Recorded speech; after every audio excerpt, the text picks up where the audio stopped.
Muito bem, senhoras e senhores, começando mais um Loucos por Automobilismo, edição número 296 do seu podcast favorito de velocidade. Depois desse final de semana aí de folga das corridas, essa semana já tem mais corrida de novo, né? Estamos nos preparando para o Grande Prêmio da Arábia Saudita, aquele Grande Prêmio que no ano passado foi disputado sob bombas, né? Como é que vamos andar esse ano, né? Vamos ver, o pessoal está chegando lá, a gente vai ver. E vamos já chamar aqui o grande Adalto, ele que está às voltas com as enchentes aqui em São Paulo. Não, ele, os fãs do Coldplay, né? Esse pessoal todo está às voltas aí com as enchentes aqui, né, o Adalto? Meu Deus do céu, nunca vi chover tanto assim. Nossa Senhora. Cada dilúvio, não tem mais chuva normal, só tem dilúvio, né? É impressionante. Impressionante, nossa Senhora. Ontem eu estava andando de barco aqui dentro de casa. Eu não vi porque eu estava de férias, né? Eu estava em outro estado. O estado que eu estava tinha muito sol, mas eu fiquei sabendo. Acompanhei pelas redes sociais. O estado é que ele é humilde. Na verdade, ele foi para as ilhas Seychelles, entendeu?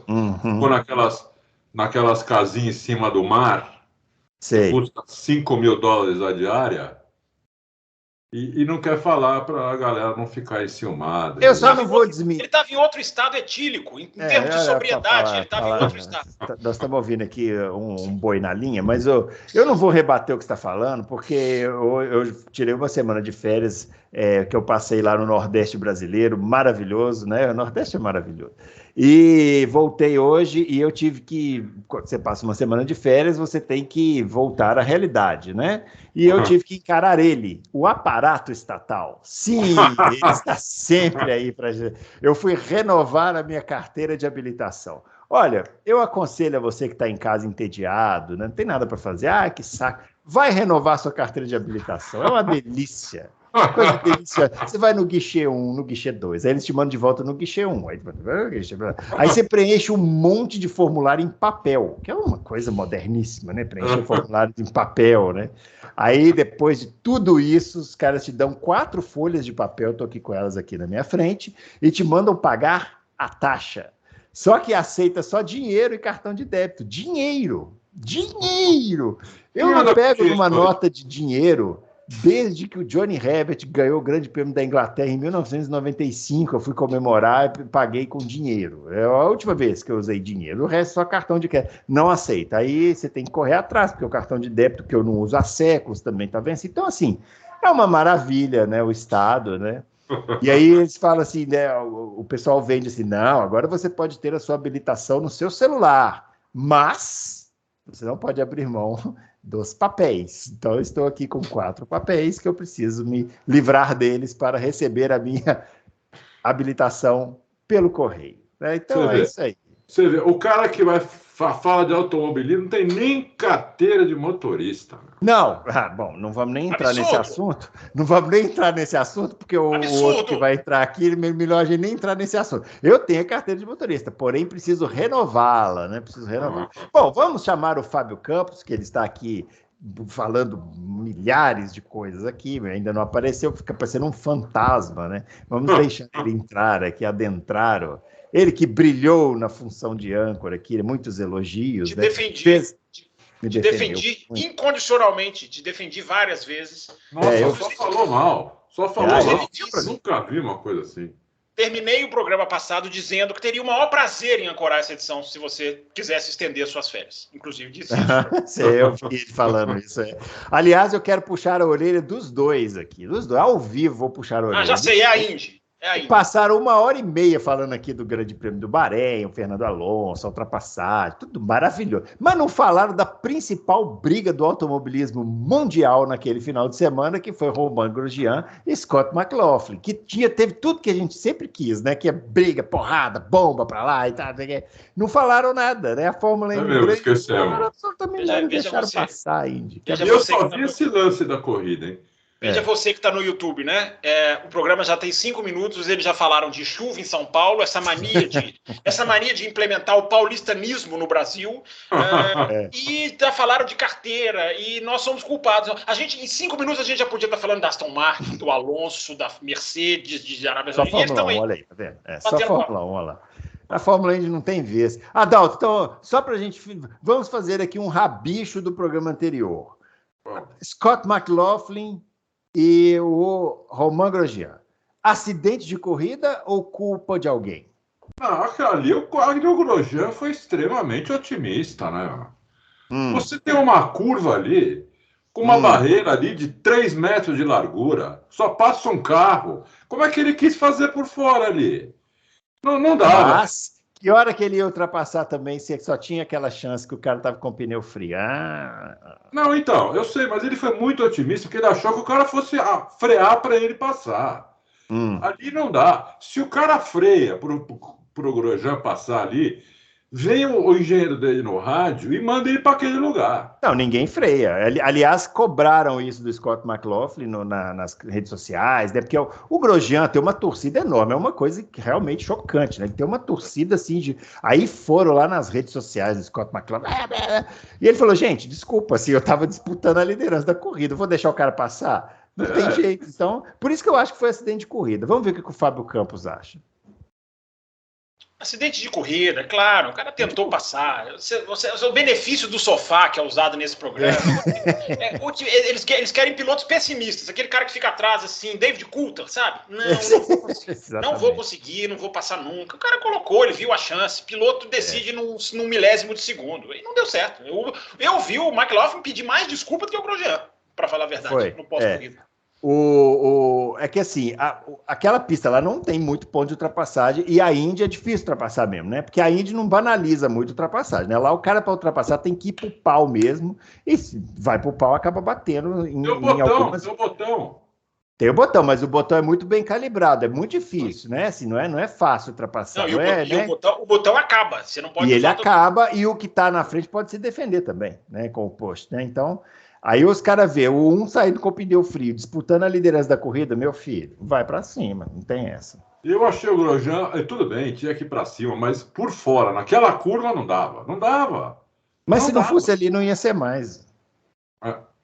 Muito bem, já feito essas considerações. Você quer falar mais de Indy? Vamos falar mais de Indy. Não, tá ótimo, já falei, já a questão de falar. Marcos Ericsson ganhou, você não vai louvar o Marcos Ericsson? Marcos Ericsson, grande Marcos Ericsson. Eu sempre torço para os pilotos da Suécia, né? Eu gosto muito das coisas da Suécia, então o Marcos Ericsson ganhou, a gente reforça a nossa torcida para ele. Os nossos twitters estão aparecendo aqui, o meu @BrunoAleixo80, o do Adalto @AdaltoRace e o do Fábio é o @CampusFB. Sempre lembrando de agradecer a grande audiência, né? O pessoal cobrindo aqui os nossos vídeos com muitas visualizações, likes. É legal, hein? Pode muito melhorar os likes, né? Pode melhorar os likes, né? Melhorar os likes um pouquinho, né, pessoal? Por favor, né? Assiste, dá o like, não custa nada, né? E vamos falar do Grande Prêmio da Arábia Saudita, que vem aí, né, essa semana, né? Você gosta da pista, né, Adalto? Eu amo a pista. Para mim, é a pista que eu mais gosto hoje na Fórmula 1. Provavelmente é a pista que eu mais gosto. Talvez vá junto com mais uma ou outra, mas está entre as 3 que eu mais gosto. E dá corrida boa. Não é uma pista que, como tem muito muro ali, apesar que fizeram várias reformas, mesmo assim ainda continua muito muro, tudo, não tem muita margem para erro. Então toda hora da safety car, da bandeira vermelha. Então a corrida fica agitada, fica sempre disputada. E é uma pista muito difícil, muito desafiadora, com muitas curvas de alta. Ano passado o Schumacher deu uma bufa lá que, se fosse na década de 80, ele tinha morrido, entendeu? Não aconteceu nada com ele, mas se fosse há 30 anos atrás, ele tinha morrido. Então, é uma pista que eu acho espetacular mesmo, uma pista na praia. Acho que é a primeira vez que a Fórmula 1 tem uma pista na praia, né?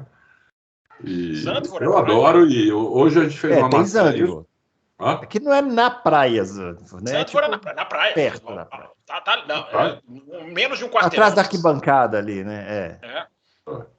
E os pilotos parece que adoram também, pela matéria que nós fizemos hoje aí, eles gostam também. Perguntaram lá para o Magnussen, até falou, espero que não tirem o tchan da pista, né? Não pode tirar o tchan da pista, que é a emoção, o perigo, né? O desafio de fazer aquelas curvas a pé cravado, né? E se errar é muro. Então, eu acho show isso daí. Ô Fábio, 2 anos seguidos da corrida de Jeddah, a gente teve aquele lance de gente esperando o DRS, né? O pessoal espera. Será que eles vão mexer? Porque no Bahrein mexeram na zona de DRS, deu uma melhorada, né? Mexeram bem na zona de DRS, é um motivo até de otimismo. A questão na Arábia Saudita é o posicionamento das linhas. Isso no Bahrein não foi muito alterado, mas cada pista é uma pista, cada pista tem uma situação. Eu também acho uma pista boa, uma pista rápida e uma pista, assim, eu sempre digo, perigosa, e perigosa no bom sentido, né? Segura, mas perigosa. É possível ser perigosa e ser segura. Agora, essa questão foi muito preponderante nas 2 corridas que lá aconteceram, né? A batida do Hamilton com o Verstappen em 2021, né? Um carro praticamente parado ali no meio da reta, né? Se tinha a linha ali na frente, que a própria FIA especificou que foi preponderante no lance. E o ano passado aconteceu uma coisa que, né, eu condenarei sempre, né? Que é pilotos esperando para usar a linha para poder abrir a asa. Então, foi o Leclerc e o Verstappen, né? Isso você cura, você posiciona a linha mais à frente, você posiciona a linha lá atrás, você pode mexer com a linha para frente ou para trás. Então isso espero, como já houve até a notícia, né, Bruno, de que eles estão olhando para as zonas de DRS, para o tamanho delas nas 5 primeiras provas, eu espero que faça isso nas 23, que eles possam ajustar isso, porque ficou muito evidente, né? Isso foi discutido por quem quis discutir isso ano passado. Então ficou muito evidente. Mas a pista é boa, a pista é legal, a pista é uma pista de safety car praticamente garantido, isso já muda todo o jogo. E é uma pista que a gente pode fazer algumas comparações e algumas exclusões em relação ao Bahrein. Que, aliás, eu estou curioso para saber se você assistiu o Grande Prêmio do Bahrein. Claro que assisti, como não? Assisti. Se despediu do ouvinte antes da corrida e só está voltando hoje, a gente não sabe. Não, mas eu assisti a corrida. Eu achei vocês muito otimistas com a corrida. A corrida foi boa. Eu achei a corrida bem mais ou menos. Mas a corrida teve. Peraí, vamos lá. Você não está errado. O que eu elogiei da corrida foi a qualidade das ultrapassagens. Sim. E o avançar do Alonso foi um brilho para a corrida, mas eu não disse que foi um jogo. Inclusive, é aí que eu ia chegar, né? A ultrapassagem do Alonso, né? Que é tudo que a gente quer ver na vida, né? Que é o cara mandar o DRS para as cucuias e falar assim, eu vou ultrapassar o braço porque eu sou o Fernando Alonso mesmo. Aliás, eu queria falar, porque eu não estava aqui, né? Então não... Mas já que vocês estão dando esse espaço, vou falar. Não, por favor, você tem que comentar mais a corrida do que a gente. Eu sou obrigado a vir aqui e engolir a minha língua em relação ao Alonso, porque vocês dois falaram muito bem que vocês acreditavam que ele ia voltar. Eu não acreditava. Eu achava que essa volta do Alonso para a Alpine ia ser horrível, assim, ia ser tipo Schumacher mesmo, assim, é só para cumprir tabela. E não foi, né? O Alonso é um caso a ser estudado pela ciência esportiva, porque ele tem uma capacidade de continuar no auge, que é uma coisa que eu desconheço. Sim. Eu também. Em piloto também. Eu vejo todos os pilotos que a gente conhece, a gente faz aquele exercício aqui, né? Do cara que vem subindo. Aí depois ele tem o auge, e depois começa a decair ali por volta dos 38, 39 anos, que é normal, né?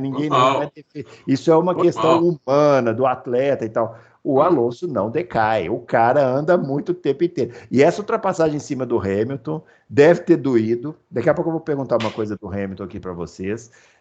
O Hamilton, porque o piloto não gosta de ser ultrapassado, principalmente dessa maneira, né? Uma ultrapassagem maravilhosa, né? Uma ultrapassagem à moda antiga, né? Uma ultrapassagem... Você quer saber que eu acho que o Hamilton... Da Fórmula 1 lá dos anos 80. Eu acho que o Hamilton, no fundo, aplaudiu a ultrapassagem do Alonso.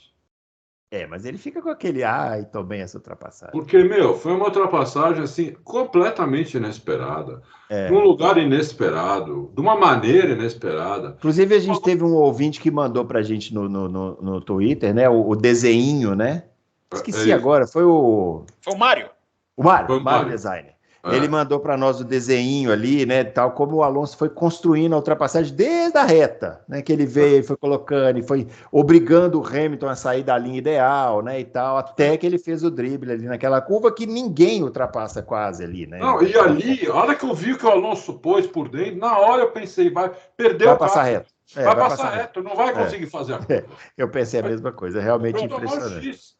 Que nada, meu. Fez direitinho ainda. O Alonso fora do comum. Como você estava de férias, eu fiz uma comparação numérica, que talvez você não tenha visto, que é um recorte ajustando o que são 22 anos em alto nível, né, numa carreira. Que o Alonso estreou em 2001 e está no 22º ano em alto nível. E eu não estou nem contando pré-Fórmula 1, onde ele já fazia corridas muito legais na Fórmula 3000, pela equipe Astrômica, aquela equipe toda amarelinha.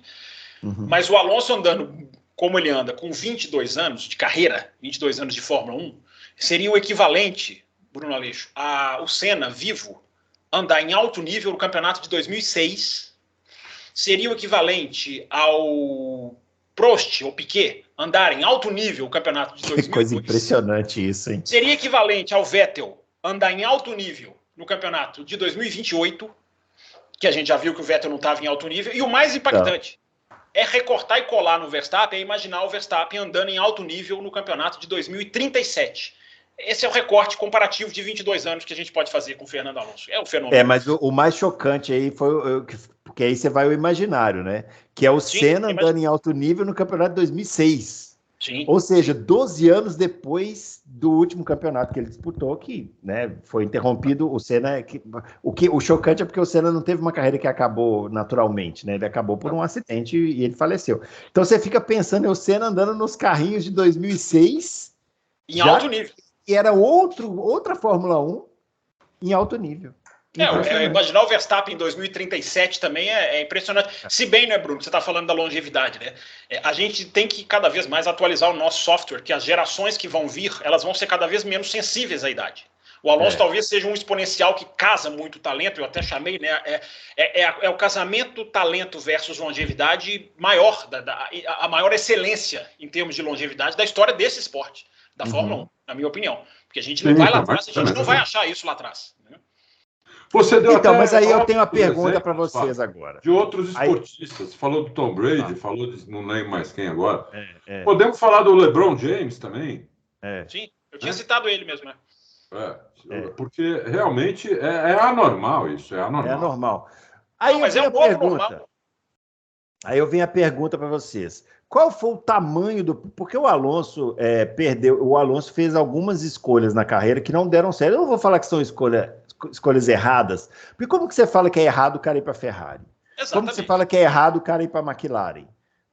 Não é errado, é que não deu certo. Deu errado é diferente de ter escolhido errado. Ter escolhido errado. Mas deu errado, por exemplo, na McLaren deu errado muito por causa da personalidade dele. Né? Na primeira passagem dele na McLaren, o Alonso foi para o pau com o Ron Dennis e perdeu a briga, porque o Ron Dennis era o dono da equipe. Né?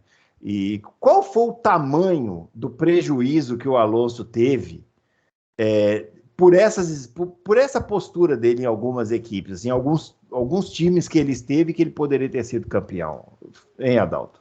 Não, o problema do Alonso, para mim, é o timing. Por quê? Por causa do temperamento dele. Quando ele brigou lá na Ferrari com aquele... Esqueci o nome, o chefe de equipe da época agora. Só ficou lá... Andréia Stella? Não, né? Andréia... É um cara que só ficou 1 ano ou 2 lá. Não sei. Quando ele brigou aquele cara... Ele fechou as portas, ele já tinha brigado antes na McLaren, né? Ele fechou as portas para as equipes de ponta do momento. Quando ele vai para a McLaren não é uma equipe de ponta. Né? A McLaren não é uma equipe de ponta. A McLaren era uma equipe que estava andando no meio do grid. O Ron Dennis fez aquela besteira enorme de não continuar com o motor Mercedes, que era o melhor motor. Né? Não, mas aí você já está falando da segunda passagem. A segunda passagem. Tá. Não, aqui da primeira você já falou, né? Mas aí depois ele ainda foi para a Ferrari, que também não era um carro de ponta na época. Mesmo assim, ele levou o carro quase a 2 títulos. Com um carro que era assim, claramente inferior à Red Bull, muito, muito inferior à Red Bull. Começou o ano 2 segundos atrás da Red Bull. Né? Eu não sei se foi em 2010 ou 2012. Em 12 foi, em 10 eu não lembro. Em 10 o carro não era tão inferior assim, né? Em 12 acho que era. Muito inferior, muito inferior.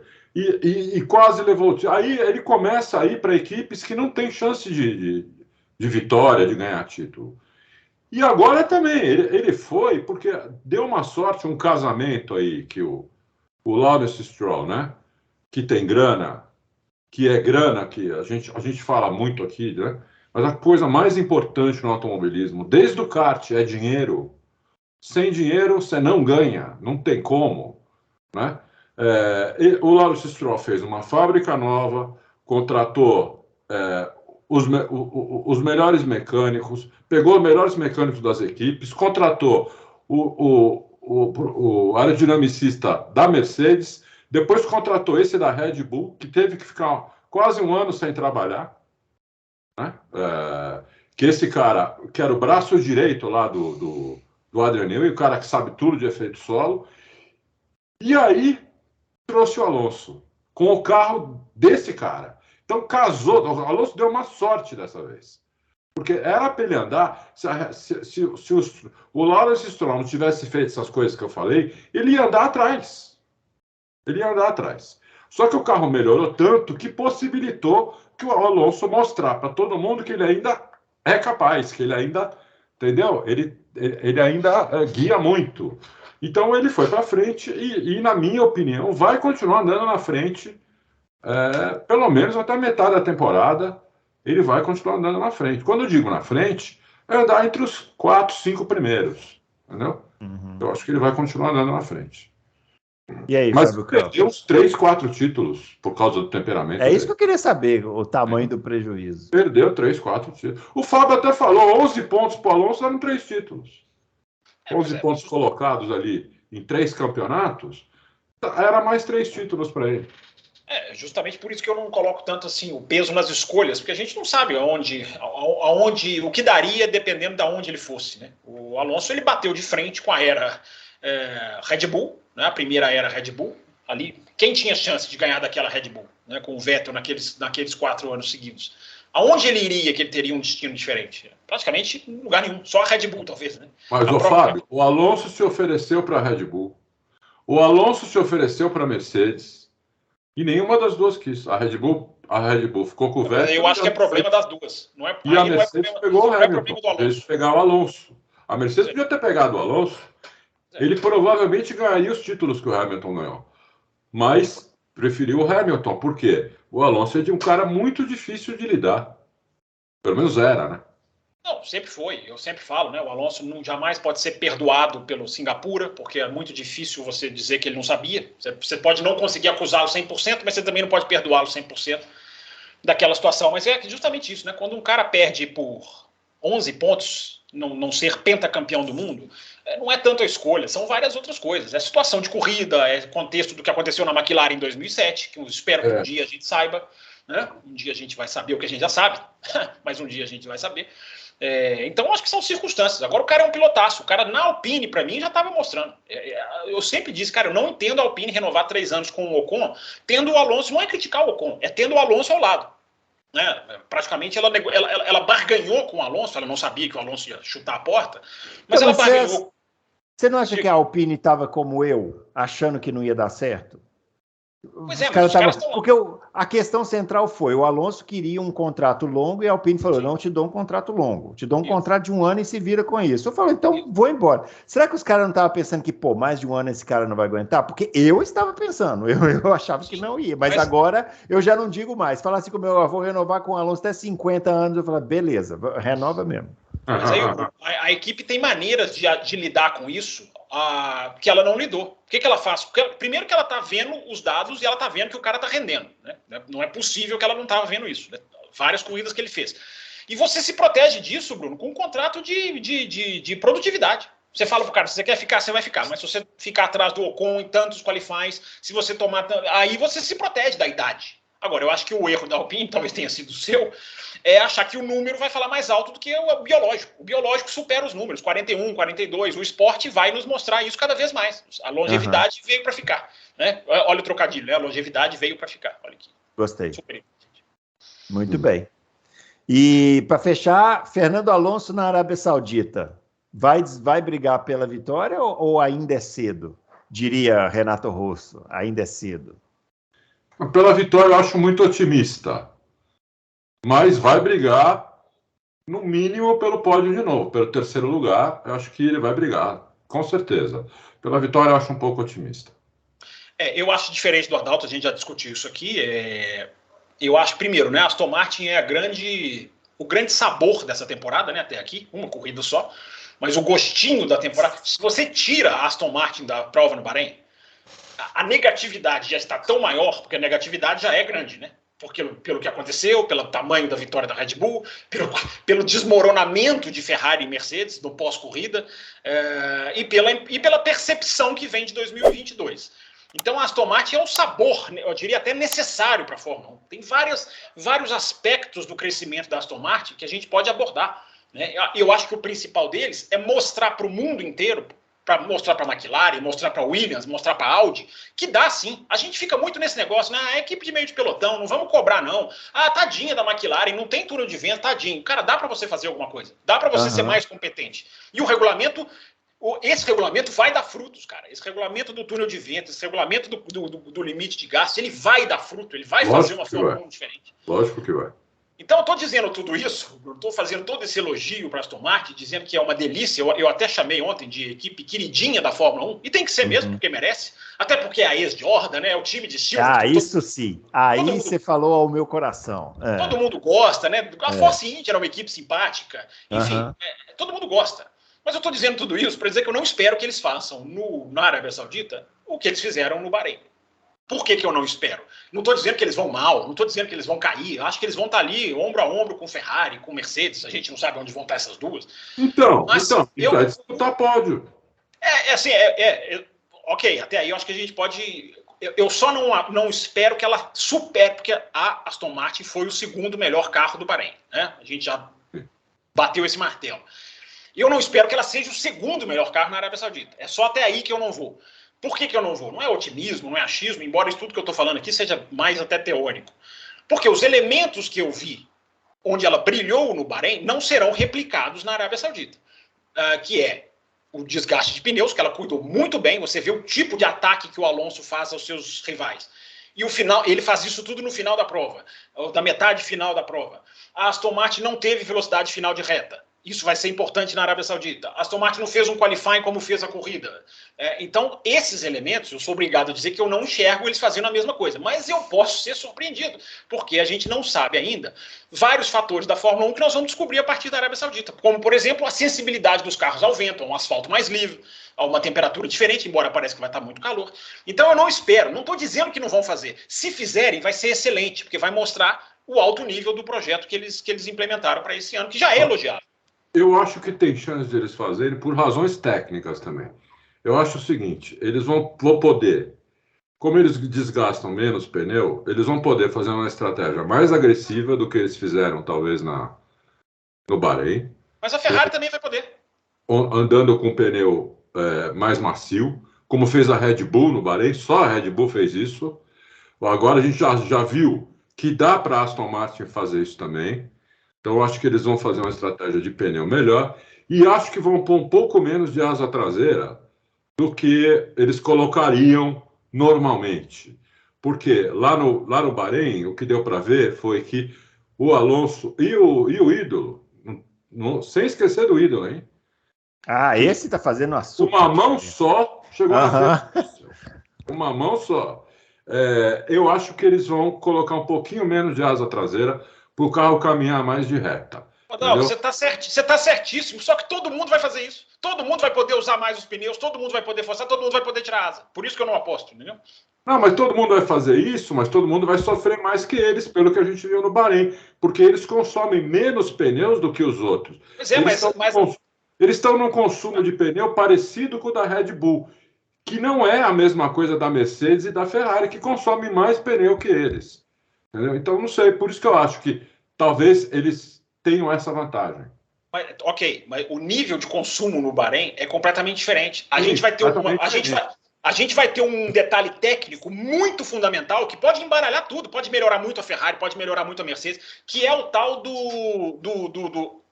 qual parte do carro sofre mais, a traseira ou a dianteira? No Bahrein é a traseira, na Arábia Saudita é a dianteira. Então isso vai mudar muito o jogo. Então a Aston Martin pode brilhar, mas eu acho que a Ferrari também pode. Eu acho que a Mercedes é outro ponto que ajuda o Alonso, né? Com a dianteira mais solta ajuda o Alonso. Então eu não sei não, hein?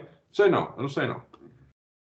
Nós estamos aqui, enfim, nós estamos aqui, tudo pode acontecer. Nós não estamos vetando nada, eu só estou dizendo que eu não espero a mesma força, mas se vier com a mesma força, será um prazer de assistir.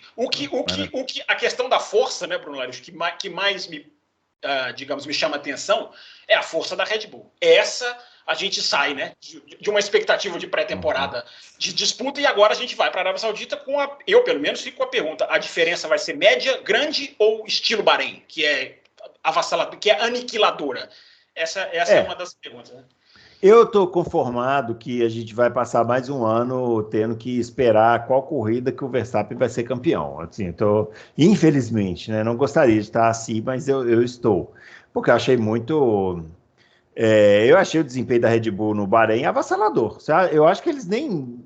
Eu acho que eles não fizeram... Eu acho que eles não andaram no ritmo que eles poderiam andar. A sensação que eu tive é essa, que o Verstappen estava lá passeando e tal. Aumenta a diferença, ela aumentar um pouquinho e tal. E eu acho que vai ser assim, pelo menos até virem as primeiras atualizações aí. Lembrando que a Red Bull também vai se atualizar, né? Porque não é que a Red Bull tá aqui e os caras vão chegando. A Red Bull tá aqui, os caras vão chegando e ela vai indo. Então, isso posto, Adalto, eu queria perguntar uma coisa sobre a Mercedes. Você não acha que está um clima esquisito na Mercedes com esse negócio do Hamilton, se vai renovar ou não vai? Porque a Mercedes sempre usou essa coisa da renovação do Hamilton como uma espécie de burburinho proposital. Assim, olha, o Hamilton não renova nunca e tal. Aí para se especula e tal, deixa a Mercedes na pauta. Mas agora parece que tem uma coisa estranha no ar, assim, né? Você não está sentindo isso, não? Então, eu tô, até porque pela primeira vez, desde que eu me lembro, o Hamilton criticou a equipe, né, ao dizer que eles não ouviram que carro colocar na pista para a primeira corrida, né? Não ouviram o feedback dele. O que é mais uma prova de que eles têm um outro carro já, né? Eles têm outro carro que vão colocar na pista. Não sei se de uma vez ou aos poucos, mas vão colocar. E aí, com essa crítica, né, eu e o Fábio discordamos nisso. Eu acho que se a Mercedes não mostrar até outubro desse ano que tem um carro para ele conseguir disputar o 8º título, eu acho que ele para. Tipo, pega o boné e vai embora. Pega o boné e vai embora. Não acho que ele vá para outra equipe de jeito nenhum. Outra equipe seria só a Ferrari, né? Não acho que ele vai fazer isso.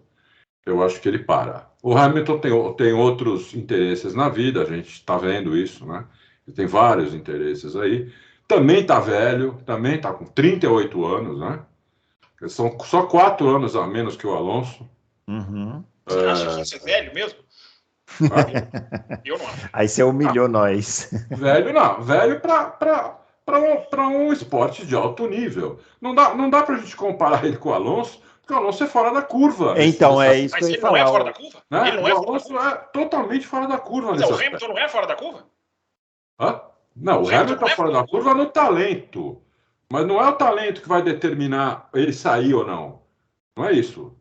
Eu acho que para dizer isso, a gente teria que ver se o Hamilton vai ficar mais tempo e ver se ele vai se manter. Então, agora, se ele não ficar... O Hamilton não tem a mentalidade do Alonso. O Alonso foi para essas equipes anteriores, sabendo, inclusive para Aston Martin, sem expectativa de ganhar corrida e de ser campeão. Ele continuou na Fórmula 1 assim, né, sem essa expectativa. Eu acho que o que move o Hamilton é essa expectativa do 8º título. Se ele não tiver essa expectativa, eu acho que ele para. É isso que eu acho. Minha opinião é essa, eu acho que ele para. Entendeu?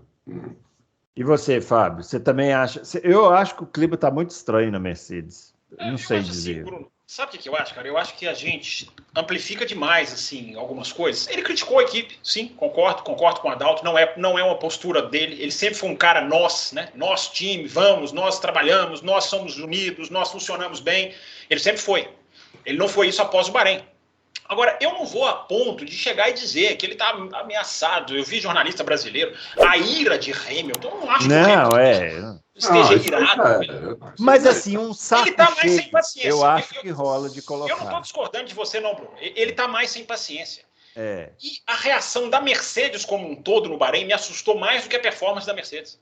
Porque a Mercedes veio aos microfones chutar o balde, jogar a toalha. Mas não te deu a sensação? Mas aí, vamos pensar como organização. Os caras fizeram um carro no ano passado e o carro não deu certo. Vamos falar a verdade, assim, melhorou ao longo do ano e tal. Melhorou, mas não deu certo. Não deu certo. O carro, aquela coisa... Eu me lembro de...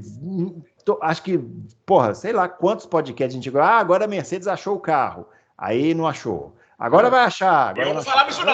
Eu não falava isso, não, hein? Ficamos aqui falando isso o tempo inteiro e nunca que achou. Assim, melhorou um pouquinho aqui e ali e tal, mas não achou. Não foi para as cabeças, assim. Porque a gente, quando fala da Mercedes, fala de uma equipe para disputar títulos. Não é para ganhar uma corrida no ano, como foi, né? O Russell aqui em Interlagos. Então, não achou. E aí... eles vão e apostam no mesmo projeto para o ano seguinte, e na primeira corrida já não dá certo. É meio que falar assim, mas não é... É meio que um jogar na mesa e falar, mas eu avisei que não ia dar certo. E eu acho que o Hamilton talvez seja esse cara. Talvez tenha sido o cara que falou assim, gente, não vai dar certo. Falar, não, vai com a gente que vai dar. Aí não dá para mas eu avisei que não ia dar certo. Caramba. Sabe, é meio que um sabe o que eu acho? Até coloquei, a gente fizeram uma matéria ontem, grande, resumo, tal. Tem até isso lá. Essa vitória em Interlagos pode ter sido a pior coisa para a Mercedes. Que eles acharam que era isso mesmo. Isso.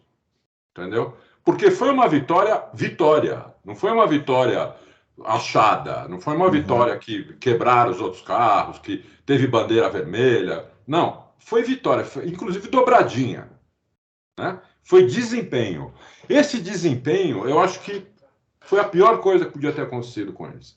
Porque isso aí, eu acho que eles estavam meio na dúvida, isso aí, não, é esse carro mesmo. Entendeu? E se não tivesse acontecido isso, eu acho que talvez eles tivessem já mudado, já tivessem estreado com um carro diferente. Ali no Brasil, o carro do ano seguinte já tá totalmente encaminhado. O Karun Chandok falava essa semana em dois carros.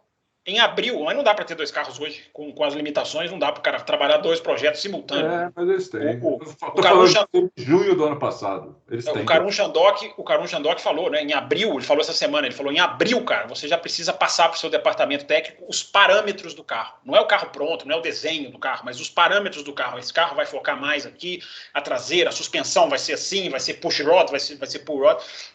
Tamanha é a antecedência. Depois eu vou contar a história da McLaren, que eu fiquei de contar ontem e até não contei, que tem muito a ver com o quão antecipado é a decisão, ou antecipada é a decisão do projeto do carro. Eu concordo com o Adalto quando ele diz, o outro carro já vem na manga. Se ele vem mais ou menos modificado, ou se ele é muito modificado, aí a gente vai assistir ao longo do ano. Mas eu não estou discordando, só para complementar aquilo que a gente estava falando, eu não estou discordando de você, não. Há alguma coisa diferente na Mercedes. Há alguma coisa diferente. Eu não estou lá dentro para dizer, então eu não vou cravar. A postura do Hamilton é diferente? A postura do Hamilton é diferente. Ela é mais agressiva? Ela é mais agressiva. Mas eu acho que é pegar muito pouco para dizer que o cara está irado, que o cara não vai renovar, que o cara não vai... mas aí a imprensa... Mas a gente critica a imprensa aqui também, a gente gosta. Claro. Então, eu acredito que ele vai renovar. Eu acredito que... Eu dou como certo que ele vai renovar, embora eu não tenha informação, mas eu dou como certo que ele vai renovar. Agora, como que vai ser essa renovação? Ele vai renovar por quanto tempo, por exemplo? Porque ele costuma renovar por 2 anos. É raro. Acho que só teve uma renovação dele por 1 ano. Não teve aquele ano que eles deixaram até janeiro, fevereiro. Foi uma coisa que eles mesmos disseram, né? Nunca mais nós vamos fazer isso. Por isso que eu acho que vai sair antes. O Adalto está falando, em outubro eles têm que mostrar. Para mim, a renovação vai sair muito antes. E eu vejo nele ainda gás para trabalhar. Muito envolvido nos projetos pessoais dele, no Ignite e no acho que é Team 44, enfim, Team 44, esqueci o nome, tem um nome que tem a ver ali com o número dele. São projetos de diversidade que ele está absolutamente enraizado com a Mercedes, não vejo ele indo para outra equipe. Aliás, meu Deus do céu, né? O que fizeram aqui de pegar a fala de um cara que achou e transformar em notícia, eu não vou nem entrar nisso. Não, eu já vi desenho, eu já vi ilustraçãozinha da Ferrari com ele dentro, assim, com o capacetinho. O pessoal adora, né? O pessoal adora. Mas, Bruno Aleixo, então assim, eu acho que ele vai renovar, eu acho que ele vai pressionar a equipe. Agora, toda essa história do ouviram e não me ouviram, eu acho que é uma boa chance da gente refletir, né? Porque tem muita gente que acha que o projeto de um carro é feito só pela opinião de um piloto. Esse cara gosta desse carro e vai assim. A gente tem um exemplo extremo do Adrian Newey com o Verstappen, que casa o estilo da Red Bull. Mas, gente, carros de Fórmula 1 são feitos por números, por dados. Né? Os caras, aí é que está o intrigante, Bruno. Os caras mantiveram esse projeto. Não foi porque eles falaram, cara, vamos, aqui é Mercedes, nós vamos vingar. Não, porque os caras viram no computador, o Toto Wolff já até falou, nós rodamos simulação da Red Bull, nós rodamos simulação de outras equipes, certamente rodaram da Ferrari, Sim. Mas o computador indica para eles que o caminho melhor era esse. Então tem uma coisa muito grave aí, muito grave. É um negócio muito esquisito. Eu até disse semana passada, a gente pode estar vendo uma Mercedes que não é mais uma equipe grande até recuperar lá no efeito solo lá na frente. Pode ser, não é que não é uma equipe grande que eu digo, a equipe vai se apequenar, mas é uma equipe que não vai brigar por vitórias. Pode ser que os caras não dominam o efeito solo e vão custar a dominar, porque a Red Bull já está lá no 3º andar do prédio, eles estão falando em voltar para o 1º. A Red Bull não vai esperar eles. Não, nós vamos esperar a Mercedes chegar aqui que nós vamos fazer o negócio. Não vai esperar. Então, ou eles têm um problema de ferramenta, que é muito grave, ou eles têm um problema de material humano, que é muito grave, porque os caras perderam. Quem os caras perderam, você não perde ao léu. Os caras perderam James Vowles, os caras perderam James Allison, pode até voltar. Os caras perderam esse que está agora na... esse que foi para Aston Martin, que é o vice ali, esqueci o nome dele. Os caras perderam 10 engenheiros numa semana para a Red Bull, lá atrás, 2021, na época da pandemia. A Red Bull levou 10 caras de motores. Tem um cara que está sendo pouquíssimo falado, que é o nome dele é Mark Harman. Ele é o cara ele está na Alpine hoje. Ele era o responsável, lá em 2014, 15, 16, pelo departamento de integração chassi-motor. Não é possível que esse cara não saiba muita coisa. E ele hoje está na Alpine. Então os caras tomaram uma pancada de recursos humanos que a gente não pode tirar da equação. E eu acho que isso tem que ser contabilizado. Agora, o carro, gente, ok, você ouviu o piloto, eu não sei exatamente o que o Hamilton falou, mas é bom deixar claro para as pessoas que os carros são feitos por números. Claro que você vai pegar o feedback de um piloto, você vai ouvir, isso aqui está assim, isso aqui está assado. Mas não, se os engenheiros veem que o computador está indo para um lado e o piloto fala outro, eles vão para o lado do computador. Eles são engenheiros. Só que aí quando dá errado, o piloto chega e fala, pô, mas eu avisei, né? Sim. Que eu acho que... Eu acho que tem direito de ficar bravo, tem direito. Eu acho que o Hamilton vai ficar dependendo do desempenho do carro. Se melhorar o desempenho do carro e ele vê a perspectiva de novo ganhar a corrida e poder disputar o título, acho que ele assina. Se ele não vê, a Red Bull continuar na frente como está ou abrir ainda mais, galera, obrigado. Fui. Não sei. Eu realmente não sei o que pensar. Tô achando esse clima muito estranho, muito esquisito. Bom, saindo do caldeirão prata e preto para o caldeirão vermelho, né? Que a Ferrari também já está em ebulição, né? Primeira corrida do ano e a Ferrari, já estão falando lá do Vasseur e tal. A Ferrari é maravilhosa, né? Assim, para gente que gosta de acompanhar o caos, né? A Ferrari é incrível, né, Adão? O Fábio falou que caiu uma bomba depois da corrida. Tá caindo uma bomba por dia lá. Depois. Toda hora cai uma bomba na Ferrari. Uma bomba por dia. Nego saindo, nego ameaçando que vai sair toda hora. Já perdeu não sei quem para a McLaren, não sei quem. Agora não sei quem vai para a FIA, ou para a Liberty, ou para Alpine.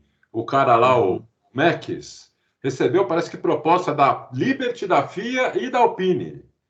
Né? Então, para sair fora da Ferrari. A Ferrari fez desculpa o nome aqui, a cagada de deixar a Mattia Binotto embora. que ele que segurava a onda lá, né? E deixou ele embora, e agora os caras que ficaram, até criar confiança nesse Vasser, demora. E foi mal, a expectativa era a Ferrari disputar lá com a Red Bull, e não conseguiu disputar porcaria nenhuma. Um carro Nada, não chegou nem perto. Chegou nem perto. Um carro quebrou, o outro chegou 1 minuto atrás, 30 segundos atrás. Então, qual que quebrou estava bem atrás também, né? Estava em quarto, nem pódio foi. Não, mas o que quebrou? O Leclerc ia chegar em terceiro? Ok, mas estava longe, né? Estava longe. Não ia pegar o Pérez. Não. Era capaz de o Alonso alcançá-lo. Era capaz. O Alonso alcançar. Porque o Alonso, depois que passou o Sainz, acho que foi embora, né? Deu uma luneta. Foi embora, sumiu, entendeu? O Leclerc, quando quebrou, estava a 9 do Sainz. Então dá para você imaginar. Você imaginar, né? Ia chegar. Entendeu? Então, quer dizer, a coisa lá explodiu mesmo. Esse Vasser, não sei se já não está arrependido, não, viu? Sei não, viu? Como vocês são precipitados. Nossa, como vocês são muito precipitados. A gente gosta da bagunça. Cara, primeiro, assim, eu vejo o começo da Ferrari pior do que o da Mercedes. E eu vejo o barulho na Mercedes pior do que o da Ferrari. É meio que invertido. Porque a Ferrari... Faz sentido isso. Por mais que eu tenha elogiado a imprensa italiana, no caso do Binotto, quando eles acertaram, no caso do Vasser, eles acertaram. Cara, esse negócio de turbulência dentro da Ferrari, para mim, ainda é muita especulação. O que a gente tem? A gente tem um fato, que é a saída do David Sanchez, que é um cara que trabalhou com o André Stella, então ele pode fazer todo sentido para a McLaren, mas a gente não sabe por que ele saiu. Ele saiu porque ele recebeu uma proposta melhor? Ele saiu porque o Benedetto Vinha está se intrometendo? Essa hipótese é plausível, porque esse cara estava em reunião de estratégia. Muito plausível. Essa hipótese é plausível, mas mesmo assim, eu não vou mergulhar nela como verdade, porque eu acho que ainda carece de um pouco mais Não é informação, mas é um sentimento que eu também tenho. Muito plausível. Eu também tenho. E os jornalistas ingleses, cara, eles se pegaram muito nisso ano passado, e eu até me arrependo de não ter puxado isso também para os podcasts. Que é o cargo do Vasser, não é o mesmo cargo do Binotto, nomenclatura, em termos de nomenclatura. Ele é um detalhezinho pior. Um é Managing Director, o outro é Director Sporting Director. Ele tem um detalhe na palavra que dá a entender que ele tem menos poder do que o Binotto. E se isso for verdade, é porque a direção está se intrometendo. E se a direção está se intrometendo, meu amigo, esquece. Esquece. Esse Benedetto é brincadeira. A mesma coisa colocar eu lá para me intrometer. Não, você não ia se intrometer, você ia tirar férias e deixar os caras. Mas, enfim, falando sério, eu não vou mergulhar isso de crise na Ferrari, de cara se revoltando, de não sei o quê. Eu acho que o Vasser poderia ter tido um começo muito mais tranquilo. Vamos supor, o cara senta na cadeira. Aí o carro vai, melhora, o motor melhora, que não é trabalho dele, o carro melhora, não é trabalho dele, ele acabou de chegar, né? Quer dizer, não foi mérito dele que eu tô querendo dizer. Claro que é trabalho dele daqui para frente. Aí, imagina se a Ferrari faz ali uma corrida decente no Bahrein. Ele ia ter um outro tipo de trabalho. Ele ia, o quê? Ajustar as pontas. Como ele parece já está fazendo com a estratégia. Tirou lá o Rueda, colocou o Rueda na fábrica. A estratégia tinha que mexer. Esse foi um dos pecados do Binotto, né? O Binotto ficou o ano inteiro falando, não tem que mexer. Tinha que mexer. Né? Então, ele teria uma vida muito mais fácil. Agora, Bruno Aleixo, o cara na primeira corrida dele. A equipe que passou o inverno europeu dizendo, estamos focando no motor, vamos melhorar o motor e vamos peitar.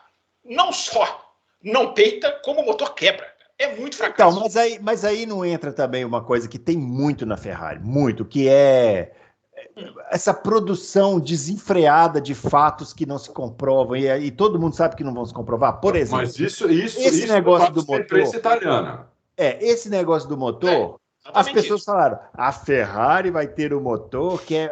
Falaram até quantos cavalos a mais aqui. 30, eu lembro era 30.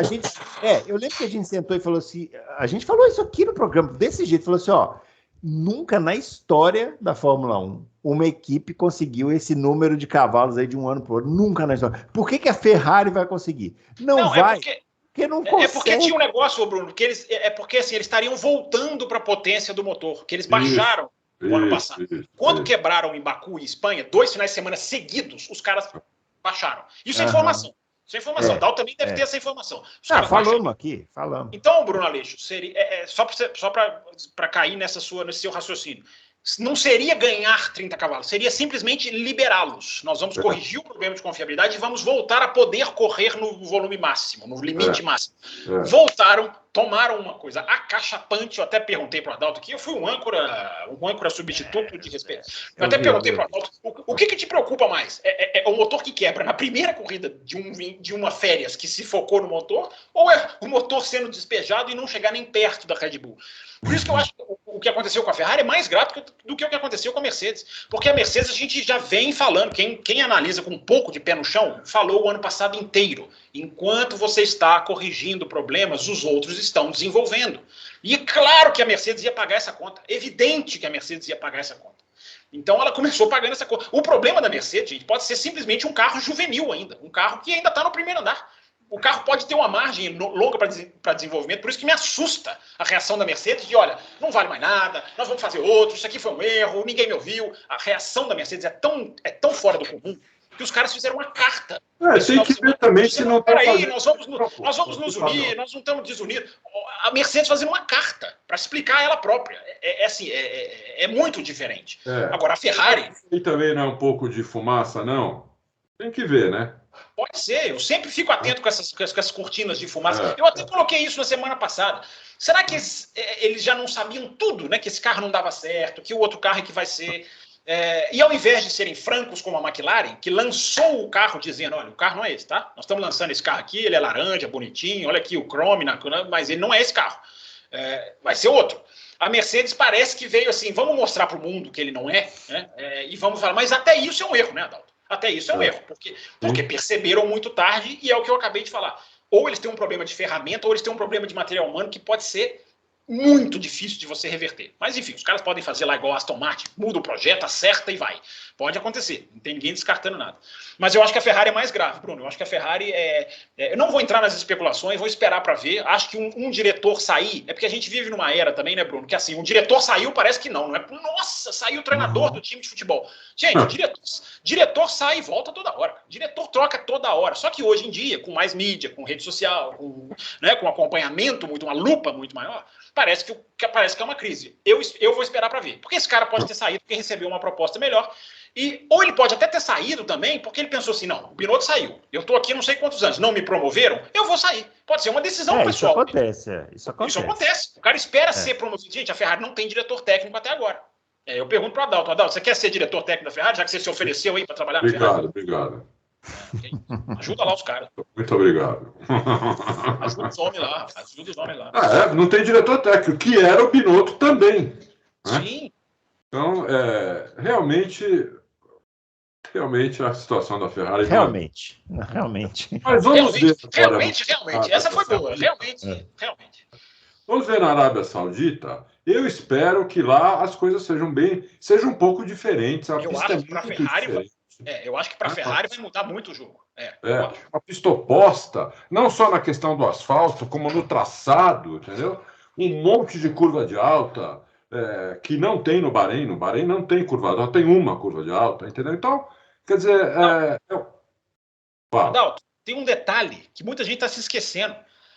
A Ferrari veio para o Bahrein com uma asa de pilar único, que eles testaram, só que a asa balançou demais. Não sei se vocês lembram da sexta-feira. Ela balançou tanto que a Ferrari tirou e veio com o pilar duplo. Pilar mesmo, gente. O apoio da asa no centro do carro. Eles fizeram isso como uma medida de emergência. Pode ser, eu não tenho essa informação, mas pode ser que eles, ajustando esse chacoalhar dessa asa, essa asa era a prioridade deles, era a asa número 1. Então, se eles ajustarem isso, eles podem trazer para a Arábia Saudita, não sei, mas tem isso também. Até nisso eles podem melhorar, né? Porque a asa balançou demais na sexta-feira e eles tiraram. Então, até isso eles podem andar para frente, Adalto. Mas eu não sei se eles vão vir com essa asa. Vai ver que era asa de papel feita daquele mesmo material do bico. Material do bico. Material da frente do carro, que afunda. Aliás, quem sabe não foi esse o grande problema. Tiveram que reforçar aquele bico lá e o negócio não andou mais, né? A gente não sabe, né? Mais alguma coisa do GP do Bahrein aí que o pessoal tem que ficar atento para assistir a corrida, pessoal? Bahrein não, Arábia Saudita. Arábia Saudita, claro, foi isso que eu disse. Vocês que entenderam. Eu tô intrigado também com a McLaren. Porque a McLaren foi muito mal no Bahrein. De novo, né? Pior do que eles imaginavam. Eles não imaginavam que ia mal assim. Eles estavam muito mais... Adalto, e Bahrein, que é onde vem o dinheiro que os bancos vêm do Bahrein, né? Que coisa, é a segunda corrida de casa dos caras. Exatamente. Porque o Fundo Soberano do Bahrein é o maior acionista. Né? Então, quer dizer, eles foram muito mal lá e eu acho que eles têm chance de recuperar bem isso nessa pista agora, né? Que é uma pista muito diferente. Não sei, eu acho que eles têm chance. E estou curioso para ver o Piastri numa corrida inteira, porque ele estava indo bem no Bahrein até quebrar, né? Então, essa pista aí é uma pista muito traiçoeira. Ela precisa muito de piloto, essa pista, né? Então, todo mundo, inclusive, fala que aquela não pole do Vespa lá em ano 2021. 21. Uma voltaça, né? Uma voltaça. Ela foi espetacular até a última curva. Aí acabou com a volta, né? Mas até a última curva, realmente, ela foi espetacular. Então, você precisa de piloto, precisa do piloto que confie no carro, porque você não vai fazer aquelas curvas de pé cravado se você não confiar no carro. Ou, se você fizer, vai acontecer que nem o Schumacher, que estava com medo de ser mandado embora, quis fazer, não dava e ele cravou no muro, entendeu? Então, é uma pista que precisa de um carro equilibrado e precisa de um piloto que confie no carro e seja bom. Vamos ver o Piastri lá. É uma coisa que eu estou bem assim, curioso para ver. Muito bem. E você, Fábio Campos? Só complementando, né? Bom o Adalto ter puxado esse assunto da McLaren, né? Antes da McLaren, né, Bruno, só reforçar, né? Estou muito curioso para ver o quão distante vai estar a Red Bull dos outros, porque por mais que a gente seja jornalisticamente obrigado a dizer que é outro asfalto, é outra pista, aquela é traseira, o perigo está na traseira, agora o perigo está na dianteira. Você tem que cuidar da traseira no Bahrein, agora você tem que cuidar da dianteira, porque é muita mudança de direção, de curva rápida. Tudo isso faz parte do jogo, o negócio da asa. Eu até trouxe um dado ontem. Em todos os trechos acima de 180 km por hora no Bahrein, a Ferrari ganhava da Red Bull. A Ferrari percorria esses trechos, mesmo você ajustando os carros, a Ferrari percorria esses trechos melhor do que a Red Bull. Ou seja, a Ferrari focou em velocidade final, né? Isso também é uma informação, e essa pista vai explorar a velocidade final, vai explorar a curva de alta. Como o Adalto falou, a gente não viu muito curva de alta ainda, esse é um grande fator, mas vai explorar a velocidade final também. E a Ferrari, ela deu esse passo para frente, só que ela sacrificou curva, e no Bahrein, sacrificar curva e tirar a asa, você meio que se mata. Então, a Ferrari pode melhorar muito. Agora, é aquele negócio, né, Bruno? A gente tem meio que a obrigação, né, de não iludir as pessoas, né? Foi uma aniquilação que a Red Bull colocou. A reação de todo mundo, né, cara? Leclerc, Hamilton, Toto Wolff, George Russell, a reação de todo mundo foi tão de derrota que eu acho que eles viram o que a gente talvez não queira ver, mas é obrigado a ver. Que o tamanho da superioridade da Red Bull é isso que você falou, né, Bruno? Eu não quero ainda sacramentar como você sacramentou, mas não dá para esconder a realidade. Mas a gente já vinha falando isso aqui, né? Depois do teste, olha, eu acho que... Acho que... Tomara que a gente seja surpreendido positivamente. Vários sites ingleses fizeram levantamentos de carros que destruíram a concorrência na primeira prova, e o ano foi até disputado, o ano teve até alguma coisa acontecendo, enfim. Existe isso na história da Fórmula 1, embora na história da Fórmula 1, em termos numéricos, a estreia da Red Bull é a mais superior nos últimos 25 anos. Não teve nenhuma... Então, mas é porque eu até vi algumas coisas nesse sentido, mas remonta muito a épocas de pouca informação, né? Assim, hoje em dia é tudo muito bem programadinho nos computadores. E é só número, nós estamos falando só de número, né? No número puro e simples. Eu lembrava disso essa semana. O Bahrein 2014, que é a corrida de Fórmula 1 da minha vida, e eu já vi 200 vezes. O Bahrein 2014 ele tem um safety car que sai da pista faltando 10 voltas para o final. 10 voltas para o final de espetáculo Hamilton versus Rosberg. Nesse espetáculo, eles abriram 2,5 segundos por volta da concorrência. É uma coisa assim que você fala assim, acabou. Então, mas a Mercedes em 2014... Tudo bem que aquele ano acabou ali mesmo, né? Aquele ano realmente acabou ali. Mas eu estou falando assim, esse recorde da Red Bull, de maior diferença para uma outra equipe, é porque teve o safety car em 2014, você tem vários safety car na Austrália, enfim. Então, apenas um número, né? Apenas um número. Agora, só queria falar rapidinho da McLaren, Bruno, porque é muito interessante, porque a McLaren é muito franca. E eu estava mergulhando no assunto da McLaren esse final de semana, e é muito interessante o que aconteceu com a McLaren. É interessante e ruim para a equipe, né? Os caras perceberam em setembro, quando eles foram começar aquilo que a gente está falando da antecedência, né? Quando veio a nova regra, e a nova regra foi implementada, a nova regra do ano passado para esse, de levantar um pouquinho o difusor e de levantar as extremidades do assoalho, a McLaren percebeu que essa regra, a extremidade do assoalho, era tão importante para o carro de 2023 deles, que eles perceberam que a regra ia acabar com eles. Falaram, cara, essa regra vai nos alejar.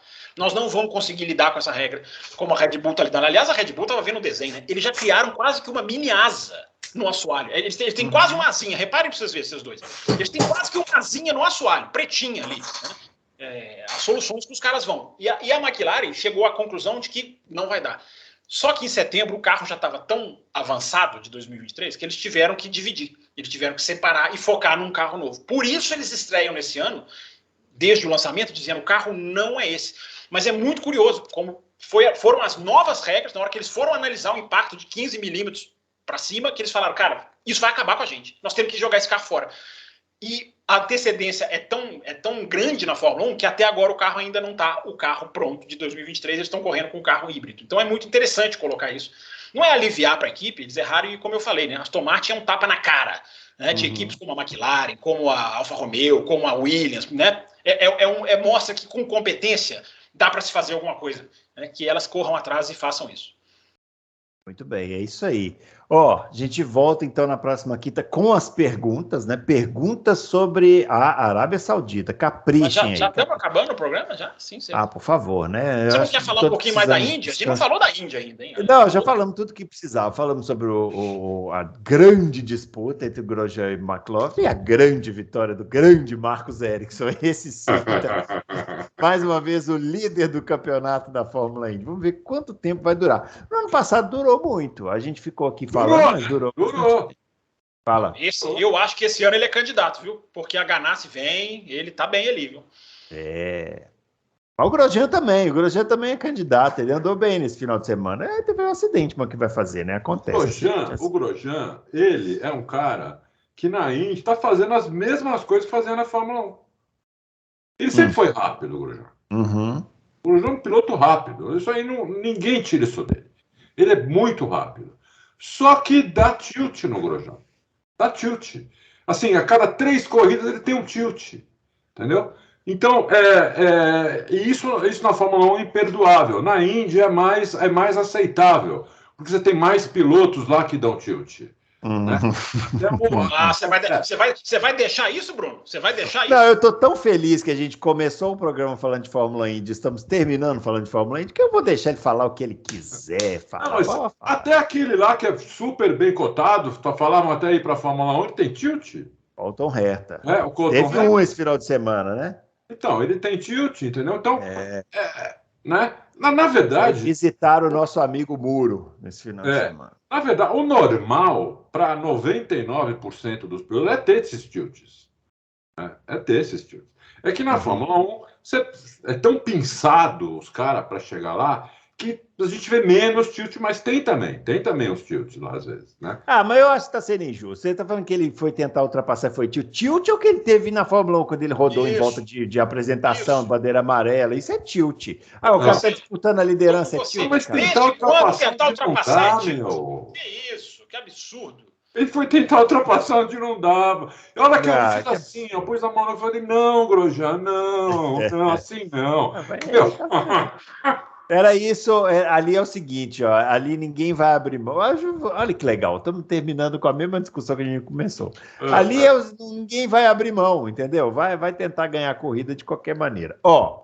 Vai começar, em breve vai começar a MotoGP, eu vou trazer MotoGP para esse programa aqui. E outra coisa. Ducatis favoritíssimas esse ano, hein? Ducatis na frente. Fórmula E chegando a São Paulo, hein? Atenção, vocês que já começou a ser montada a pista aqui no AMB, né? E vai passar lá pelo Sambó. Eu não sei, acho que não deve ser o mesmo traçado da Indy, mas deve ser uma coisa parecida por ali.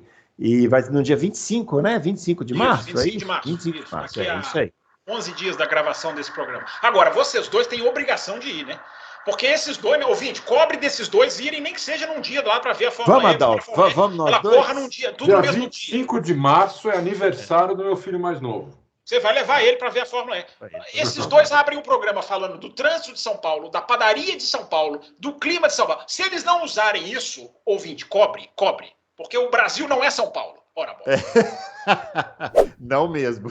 Mas não mesmo, ainda bem. O mineiro falando, não sou eu, hein? Ainda bem. Grande abraço para todo mundo. A gente volta na quinta-feira para falar de mais automobilismo. Manda a sua pergunta e não se esqueçam de dar o joinha aqui no nosso vídeo, que ajuda bastante. Grande abraço para todo mundo e até o próximo Loucos. Valeu! Tchau.